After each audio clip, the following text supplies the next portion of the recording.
Hey, good morning. I want to get to that in just a little bit, but I think before we figure out how to find our way, I want to talk a little bit, just briefly, about those that we know that have lost their way. Because before we can kind of figure out how we're going to find our way, I think we all know a business that started off and the business lost their way over time. It started off with a dream. They had this idea, let's build this business. And then over time, it sort of drifted and maybe it became about profits, or maybe it became about payroll, or maybe just let's keep the lights on. Let's try to keep the door open. And as a result, over time, it just sort of lost its way, right? Organizations struggle with this from time to time. Families can lose their way. Individuals can lose their way. And losing your way really has to deal with purpose. When we lack a clear purpose, oftentimes we're susceptible to a drift, which kind of leads us in directions that maybe we never ended up heading towards. And so a healthy framework is what you're going to look at. A healthy framework helps us stay on place so that we can literally find our why, which will help determine our way towards our future. And one of the ways we do that is we can insulate that, our purpose, with values. And so as we look at this idea of finding our why, this is going to be a little bit more challenging, because if you're looking at, your job and you're trying to figure out what's the why for your job? Why do you work where you work? Like, what are the things that you do? Is it for your career? Is it so that you can pay rent? Is it, because it feels like you can do something meaningful? And so we'll look at this over the next few weeks. Is there a place for you to use your gifts or your skills? What's the why for your career? Because if you don't have a why, one day you're going to wake up and go, how did I get here? And we're going to look at that over the week. The same's true for relationships and your relationships that you have. I mean, what's the why? Is it to be a good friend in your relationship? Is it to be a good spouse? Is it to be a good sibling, right? Is it to take care of? Is it to bless? Is it to encourage? Maybe your why, I just don't want to feel lonely. I mean, maybe that's your why, but those things need to be explored. And then the other thing that oftentimes people will lose their way is finances, right? Maybe you've been there. You lost your way in your finances, and maybe last month turned into, hey, we're going to do this to just, I need a little bit more to cover my expenses. Maybe your why for finances is to go on vacation, or maybe it's just to retire, and that's your why for your dollars. Now, these are quick passes. Obviously, these are really quick, and it takes a long time to kind of explore these kinds of things. But after we kind of figure out our why, that kind of lends us into thinking about the how. How am I going to do this? So I want to have this career, and I want to have great relationships, and I want to have, financial security, whatever that means, or I want to be responsible with my money. That's probably a better way to say this. How am I going to do this? Now, we're not at purpose yet. That comes a little bit later. This will lead us towards strategic thinking, but it moves us beyond just this idea, because nobody wakes up and says, man, I just hope I have terrible relationships. But a lot of us have terrible relationships. But it didn't start that way. No, nobody goes, man, I just hope I have the worst job ever and I have to drag myself out of bed to go there every day. Nobody says that, but some of you have that. And so this how helps us kind of focus where we begin to think, how will I grow relationships? How will I spend time investing in others? How will I grow in my career? Or maybe you're a student and you're like, how am I going to pick a school or choose a major or find a job? How will I retire? How will I know that I have enough to retire? Maybe it's dollars. How do I know what I'm going to spend and what I'm not going to spend, or what I will buy? Or how will I know what to do when there's something I need but I can't afford it? What am I going to do? How kind of answers those questions, and that will lead us ultimately to what? What still kind of goes. What do I want in a relationship? What do I want out of a job? What do I want my dollars to do? What do I need from my money? How can I leverage that as a tool? And once we spend time and those questions begin to apply pressure to that over time and intentionality over this will help us figure out how to accomplish it. Then all of a sudden our purpose is going to start to show up. Now our purpose, our why, can become distorted. Because if you have a smartphone, if you have a television, or if you have a computer that connects to the internet on a regular basis, you're going to be persuaded every moment of your life about what that why should look like. You're going to have every opportunity to tell you this is what you need to do, and this is what you should spend your money on, and this is what your job should allow you to do, and this is what relationships look like. This is what, I think anytime you watch a show, it's an advertisement that is trying to persuade you that these are the kinds of relationships that are okay. And so we look at these things, and those images that we see, these ads, whether it's on, you're scrolling on something or you're strategically looking, when you look around, this creates an ideology, an idea of what you want your family to look like, of what you want your job, your career to look like, how fulfilled you want to be in that. And it will also show you what dollars you would like to have to help fulfill these kinds of things. And it gives us a picture. It's not a real picture. It's an imaginary picture about an idea that your life can be a part of this. So let's just pick on finances for a little bit. Finances, there's a couple different ways that you can get to your financial dreams, your financial ideology. One, you can earn your way, right? Two, you can save your way there. Others, you can invest your way there. Some of you, none of those sound like good options. You can try to marry your way into it, I guess. That's an option. Or you can gamble your way. There's ads all over TV now that you can gamble your way, and if you put on a bet in the first 5 minutes of the game, you'll have a chance and all this kind of stuff. And so there's a lot of different ways that we are presented with on how we sort of get to the place we want to get with all of these things. And that begins to illuminate what we want and how I'm going to get there and how I'm going to do this. But the problem here is we get stuck because ultimately your why ultimately determines your way. And this is where so many people get confused. Because your why determines your way. The opposite is also true. When you lose the why in a relationship or with your dollars or your job, you often lose your way. And so I had a mentor one time that told me whenever you make a decision, you need to ask yourself why 7 times, because it's an indication over time, why? Literally it's like a toddler. Why?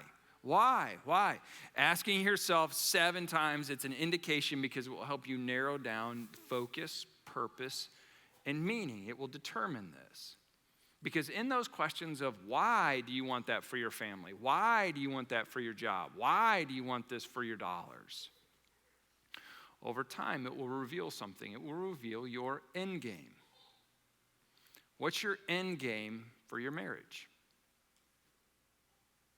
What's the end game for your kids? Parenting. What's the end game for these relationships and friendships?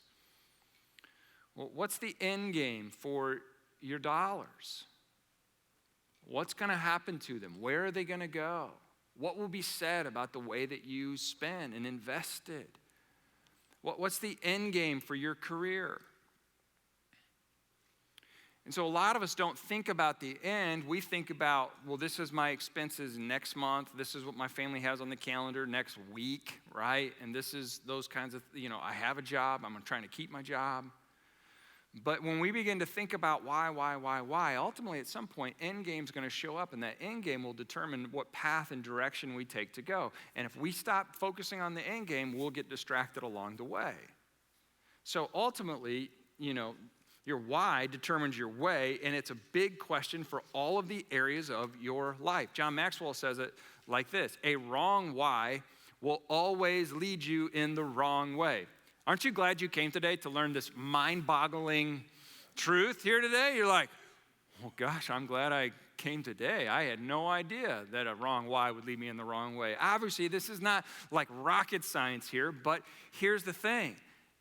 Week after week, I hear story after story after story of people who call me or send me an email or want to get together with me. And this is what they say: I don't know how I got to this place. I don't know how we got to this place. I don't know how this place happened. I don't know why I did this. I don't know what I was thinking. And at the end of the day, they discovered their why, but they discovered their why because they lost their way. And the truth is, if you were driven by a why or a way, you may not have discovered at least some of the heartache. And so since I've been told, I don't know if it's true or not, I've been told that you are some of the most intellectually astute people in our community. Guess we'll find out today, won't we? We'll find. At least what I've been told. All right, so here we go. Most of our whys, whether you realize it or not, are driven by an idea, an ideology, a dream. Most of our whys are driven by a dream. And that ideologies are a system. They're a system of they form social, they form economic and political theories. But for our purposes today, they shape our cultural norms. We see it first pop up in Genesis chapter 3 when we have this whole idea of the garden and we have this apple thing that shows up. And it was like, I want to choose for myself. Eve says, I want to choose for myself. I feel like God, if I follow God, he's going to hold me back in life and I'm not going to know all that I want to know. And so I'm going to choose for myself what's right and what's wrong. And I'm going to paint a picture of what I want in my life to do this. And so they bought into this and they bought into an idea that God was withholding from them happiness, freedom, and that's an ideology. It's a man-centered human reasoning, and it creates autonomy. Now, to contrast that, the opposite of ideology is theology. The theology is a God-centered living, and the struggle with this, most people struggle with a God-centered life because of this simple fact. They're not in the center anymore. And from the time you were born, you've been struggling to make everybody think it was about you, right? As soon as you learned how to scream and cry and 3 people brought you a sippy cup, you started going, this is a pretty good system. I like how this works. And so theology is a contrast to that because it is not you-centered living. It is totally different. And so we're going to do a lot of work over this over the next few weeks. And so what I thought we'd focus on first is talk about our dollars, because here's what I've noticed about dollars. Some people are like, oh, we're going to talk about dollars in church. Well, we ought to, because here's why. I hear people talking about dollars all the time. We talk about dollars at our house. Anybody notice the prices go up at the grocery store? Yeah. There's an ongoing discussion at our house. How many different items can we get at Aldi? Right? That's a dollar conversation, isn't it? And I got to be honest, I've drawn the line. I can get behind most of it. I can't do their ketchup. I can't do it. I've tried. I've looked at it, tasted it. You can't do it. And our whole family agrees on this. It's Heinz or nothing. They're the only ones who know how to make ketchup. Now, if you have other opinions, that's fine for your house. That's great. It ain't going to cut it at our house.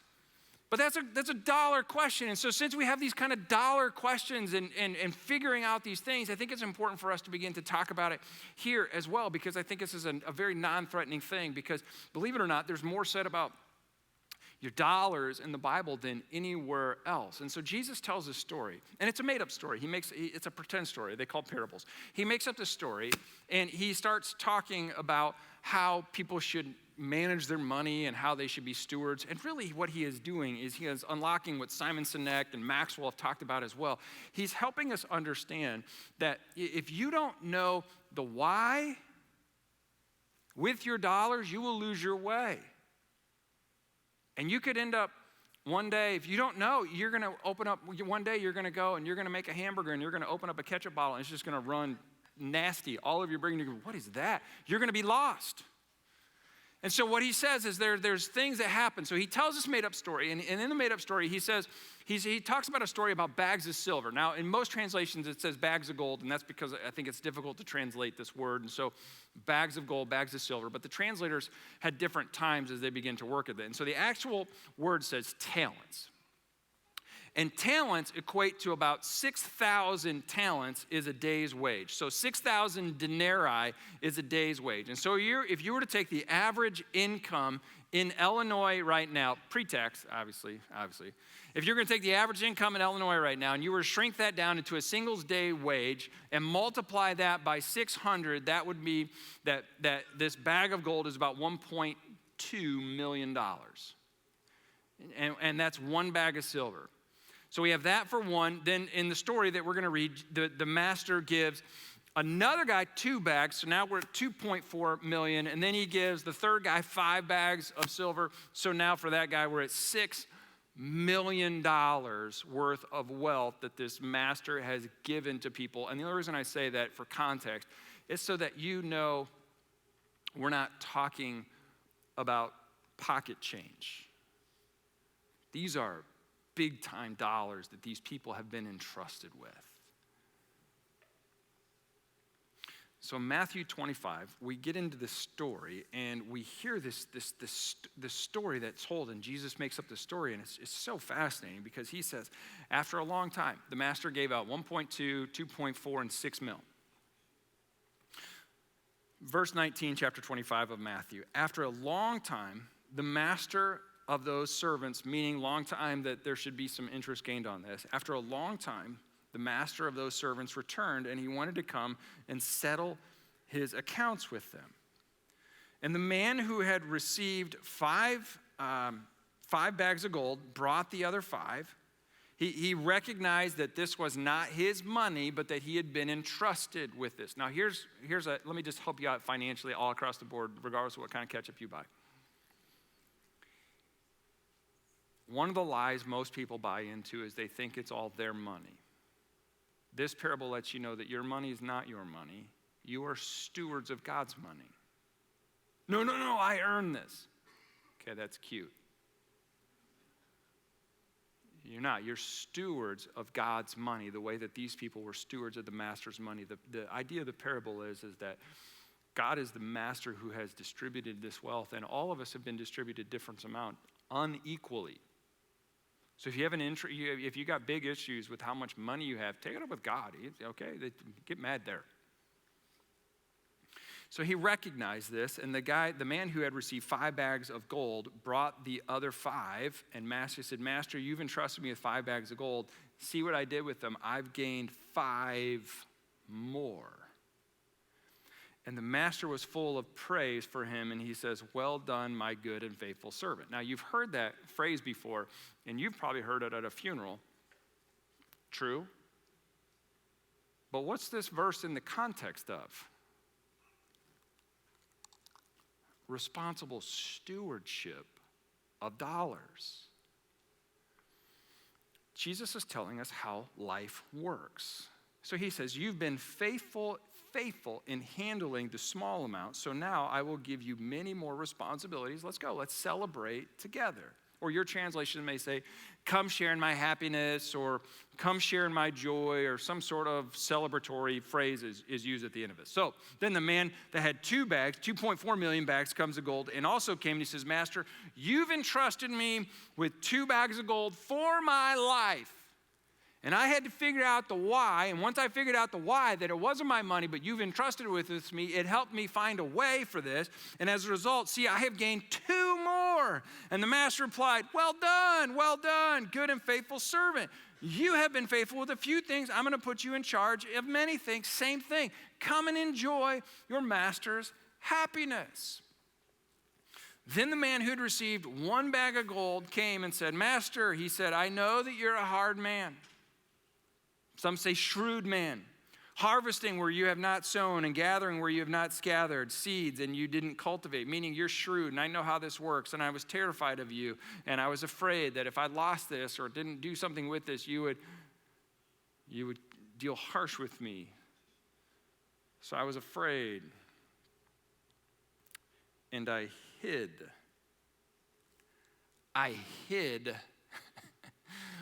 in the ground what belongs to you. To which you could say, well, hey, at least he didn't lose any. Hey, he gave them, at least he gave it all back. He didn't steal any. I think that's great. We're congratulating someone for not stealing. Hey, way to not steal. What? Maybe the guy did the right thing. He didn't lose it, so the master didn't see it that way, though, and he looks at the servant and says, you wicked and lazy servant. Seems a little harsh, but he goes on. So you knew that I harvested where I have not sown and gathered where I have not scattered seed. Well then, this is so great. You should have put my money on deposit with the bankers. Don't you know the high interest savings yields right now are nearly 4.25%, some more, 4.3% right now. You should know these things. So even if you would have put it in a high interest savings account right now, you would have at least had a return when I come back that you would have at least got some marginal interest with that. After you do this, he says you should have at least done that with the banker. But because he was so afraid, he was fearful, he says, look, I don't know. I don't know what happened. And he says, at least you could have gotten some interest. Then he orders them, so take that bag of gold from him and give it to the person who has 10 bags. For whoever has been given more, they will have an abundance. Whoever does not have, even they will have it taken from them. Wow. But for those who do, and this is terrifying, but for those who do nothing, even what little they have will be taken away. Now, Jesus told these stories to help people understand God's perspective on the kingdom of heaven, right? He wanted to have perspective on life because this story is about stewardship. It's not about your job. It's about what you've been entrusted with. Now, all of us, if I said, how many of us would like to be entrusted with more? Duh. We're all, hey, God, try me with the 10 bags. Let's see what happens, right? I get that, okay? But there's two different kinds of servants. There's two different kinds of stewardship principles that begins to go. And one of these, or two of them are actually called faithful. They're called faithful servants. And then the other person that we have, there was two faithful servants, and then there was one fearful servant. The faithful servants leveraged and multiplied the master's wealth by leveraging what had been entrusted to them to the values of the master. The fearful servant did not. And this story reveals a couple different things about what happens when we don't focus on the end game. On the end game. If we get into survival mode, we're going to lose our way. And many people don't pause long enough to think about what's the end game in here. And we rarely spend time trying to understand what we're driving towards except for more or better. Right? Isn't that what drives you in your career? I need better job, that job. I need more money. I need better relationships. And so God has kind of rooted this whole thing in understanding our why. And this story is helping us understand your why. Because those first two servants were faithful because they understood their why, and that illuminated their way. And in our pursuit of life, if we have a man-centered ideology, you're going to lose your way. But if you have a God-centered perspective, then your life will be centered around God. And so when we begin to look at this, we become good. You and I become good when we surrender our lives to Jesus as Savior. That's a theological lens versus just dreamer lens. God is good, but faithful is our part. Do we serve a good God? Yeah, we serve a good God. But faithful is our part. Or fearful also can be your part. Because when you find the ultimate why, you'll find your ultimate way. Not just in your dollars, but in your career and in your relationships. And when you ask God the question, God, what's your will and what's your way?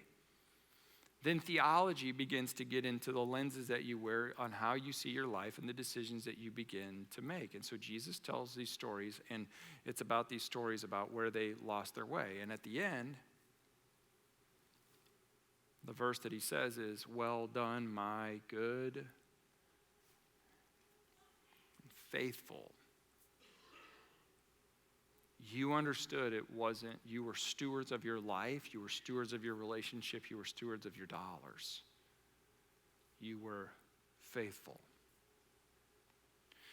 This is why all the time we say around here, for dollars, especially for dollars, because, man, we get a lot of people in here that, and maybe you today, and I'm sorry if it is, but your household is just a mess right now with dollars. You're upside down on a few things. You got payments.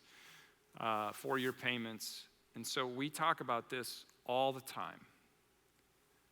When we look at the end game and to find your why, which will determine your way, we say that you give off of the first part of your dollars. Give first. Give first 10%. That's God's design for finding your way financially, is give first. And then you save second. Save or invest, really. Save or invest. Those words are kind of simultaneously used. I know savings account and investment account are, yes, I know those are different strategies. But in this context, those are the things because they focus on the future. And then the third thing we say is live on the rest. And what this does is it gives your dollars purpose.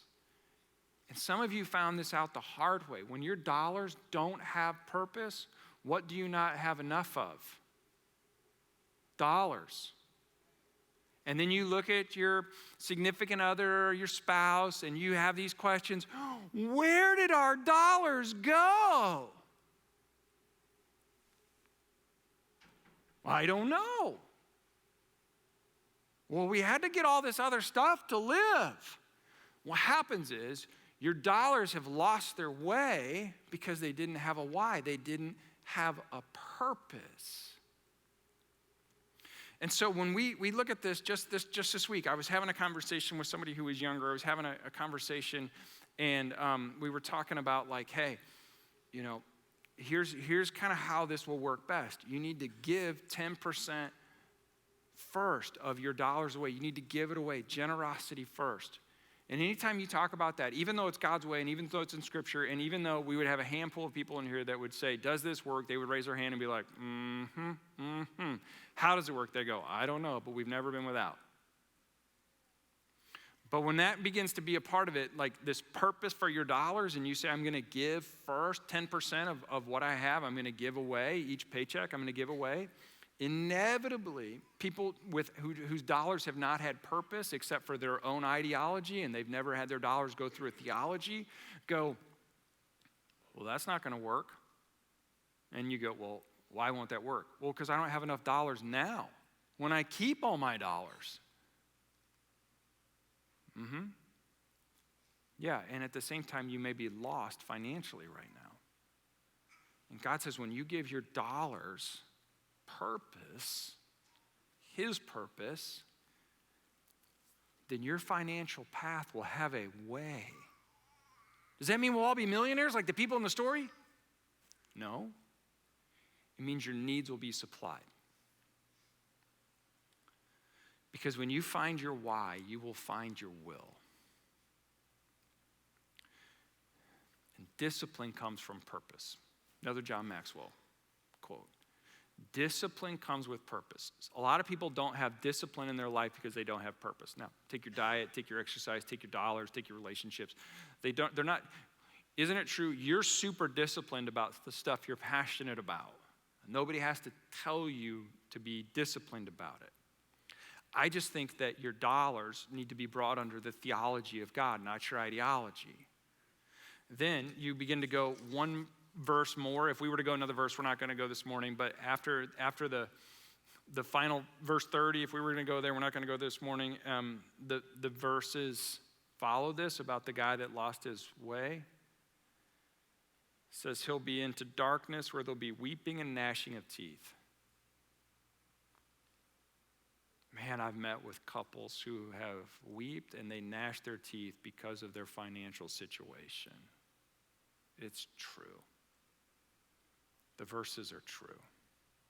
Everybody's like, no, it says they're going to hell. No. No, you'll have weeping and gnashing of teeth, and you're going to look at your checkbook, and you're going to yell at each other, and it's going to be going. And it's because you're fearful. You're fearful of running out of dollars. And in this story, God says, no, you don't have to be fearful. You need to be faithful. And if you're faithful, your needs will be supplied. So what's your why when it comes to dollars? Now, the good news is we're going to do this with relationships in your career over the next 2 weeks. Aren't you excited? Because what we want to do is we want to offer this that you can, when you give your dollars purpose, you will find your way financially. I want to make a comment to those who give here regularly. I mean, not giving just the building, but man, you guys understand this. And we don't applaud you enough, but today you're the example. You're the illustration today because you found this to be true. And I know there's stuff that you do without because you give first, you save second, and then you live off the rest. And you've had to have conversations with your kids, and they looked over your shoulder one day and they saw your paycheck and they were like, "What do you mean I can't get this new whatever it is?" And you've had hard conversations with them and you go, "You don't understand. Our dollars are tied to our theology, not your ideology. Our dollars have purpose. Every dollar has a job."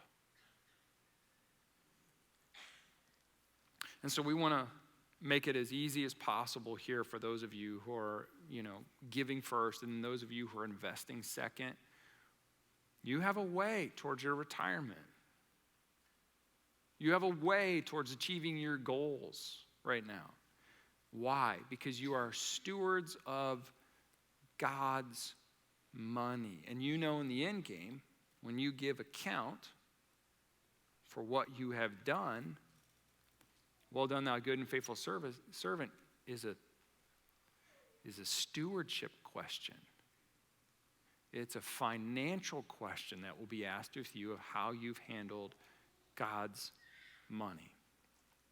So on a practical note, as we close today, many of you have gotten an email about CCB Giving Here. It's our online giving platform because we've changed platforms. If you've had any trouble with that, please tell us. Don't assume. We get this all the time. People assume, "Oh, I'm sure they know that that's not working." We don't. Help us. You're in with us on this. And we want to do this. So maybe this morning, we're going to sing a song, and it's going to be upbeat. But maybe today, there's an area of your life, may not be dollars, maybe dollars, that you go, "You know what, I think we've lost our way." Maybe you're not totally lost. You're just a little bit like, "Oh, I'm sure what we do here." Maybe we don't do this often. Maybe you just need to kneel at your seat today and go, "God, help me. I need to get some purpose because I'm just kind of floundering. I'm guessing with your dollars. God, would you help me ask some why questions about why I spend and why I do what I do? Because, God, I want to find your way. I want to be faithful with my dollars, not fearful with them. Because you've given these as a gift. You've entrusted me with them. And then you join the rest of us as people who are well known to be some of the most generous people in the county where we meet specific human needs. It's because our dollars have a job. And they're not just to get more. Can I pray with you? And then this morning, there may be other areas of your life where you're like, "I've lost my way here," and you're just processing and you're thinking. I want to give you place to process and think and pray this morning. So if you want to, in the back of your chairs, there's white paper that has nothing else on them. If you want to write your prayer request there, you can, and then you can go print it to the cross, or there's pens and paper by the cross. You can write your prayer request, pin it to the cross, and the staff prays with you each and every week. There's communion at each one of the crosses if you want to take communion this morning. And even if you have a dark area and you're like, "I am lost," maybe this morning you want to light a candle and say, "Jesus, I need you to light my way." And maybe it's just the next step in your journey. And for some of you, your next step needs to be selling something you can't afford or getting out of debt. Debt is not purposeful dollars. Let's pray and then we're going to sing together. Father, today we want to celebrate because you have given us a way to be faithful, not fearful when it comes to dollars. And we want to celebrate the fact that you have called us to something and you've given us a path so we don't have to feel lost. But God, so many of us, we have weeping and gnashing of teeth when it comes to dollars. And we ought not have that, God, because we're afraid. But you've not given us a spirit of fear. You've called us to be good stewards of what you've given us. So thanks for sending your son to give us this story about guys in bags of, expensive silver, gold. because you've reminded us that we shouldn't waste any part of our life, but we need to find purpose, because when we have purpose, we find our way and fulfillment. So God, this morning, when we fall on our knees and call you Lord, not just of some areas of our life, but all of our life, including our dollars. We love you. It's in your name we pray. Amen. Thanks so much for joining us at Gathering Point. If this is your first time, be sure to text GPGuest to 97000. And be sure to hit like and subscribe so you can be the first to know about everything happening here at Gathering Point. Have a great week.